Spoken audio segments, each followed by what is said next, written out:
Pahalgam attack తర్వాత పాకిస్తాన్లోని ఉగ్రస్థావరాలపై భారత్ విరుచుకుపడి ధ్వంసం చేసిన సంగతి తెలిసిందే.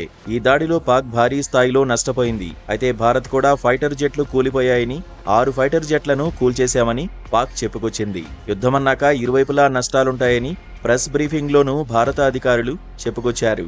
ఇన్ని రోజుల తర్వాత దీనిపై ఇండియన్ మిలిటరీ స్పందించింది. పాకిస్తాన్తో జరిగిన ఘర్షణల్లో ఫైటర్ జెట్లు కోల్పోయామని ఇండియన్ మిలిటరీ తొలిసారి ధృవీకరించింది. పాకిస్తాన్తో జరిగిన సైనిక ఘర్షణల్లో తమ యుద్ధ విమానాలు కొన్నింటిని కోల్పోయినట్లు భారత army chief general Anil Chauhan పరోక్షంగా అంగీకరించారు. అయితే కోల్పోయిన యుద్ధ విమానాల సంఖ్యను వెల్లడించలేదు.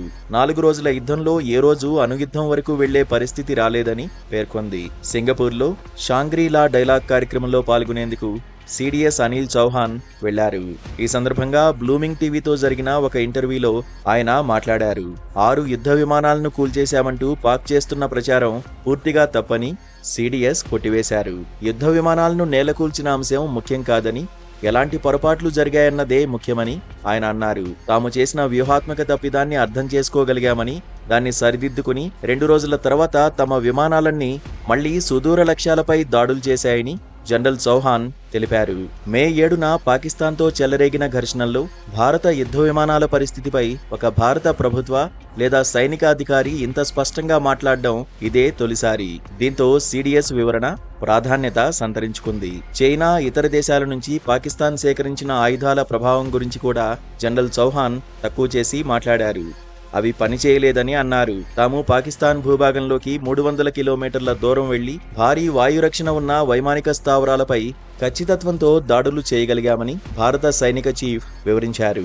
ప్రస్తుతం కాల్పుల విరమణ కొనసాగుతోందని, భవిష్యత్తులో పాకిస్తాన్ చర్యలపై ఇది ఆధారపడి ఉంటుందని ఆయన తెలిపారు. తాము స్పష్టమైన హద్దులు నిర్దేశించామని జనరల్ చౌహాన్ స్పష్టం చేశారు.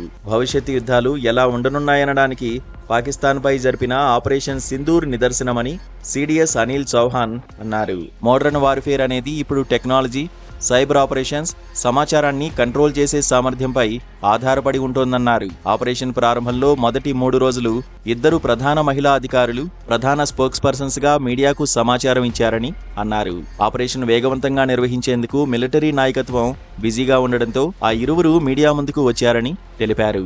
సైబర్ దాడులపై మాట్లాడుతూ 2 వైపులా సైబర్ దాడులు జరిగాయని, అయితే ప్రధానమైన మిలిటరీ సిస్టంలపై వాటి ప్రభావం చాలా తక్కువని చెప్పారు. మన మిలిటరీ సిస్టంలు ఇంటర్నెట్తో అనుసంధానమై ఉండవని, అందువల్ల చాలా వరకు సురక్షితంగా ఉంటాయని తెలిపారు.